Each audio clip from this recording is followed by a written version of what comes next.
Daily Overland Freight Forwarded. Overland and magsisend po kami kayo na update at mga gamit ng dala. Tara guys, i-check natin.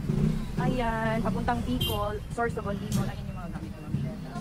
Kinikilo na siya ngayon. Ayan po. So, ayan yung mga ano. Dito po kami nagsisend ng mga gamit papuntang source of Bicol. Yung si Ma'am She, nakamay na siya. Ayan po siya, ipapasok na siya. Ayan guys,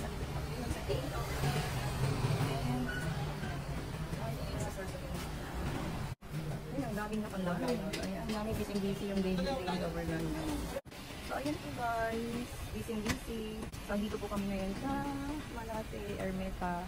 Kung nag-set po kami ng gamit namin sa source of Bicol. Ayan guys, only Bicol. So, wala po silang ibang area. Bicol only, okay? Daily overland. Thanks for watching. Dito kami ngayon sa Daily Overland. Sobrang laki na ng Daily Overland ngayon. Ayan, nakita nyo ang lalaki ng boxes. All the way to Bicol only. Ito diba? Ay, isda. Oo nga pala, mga isda din pwede. Bicol only. Ganyang kadami going to Bicol.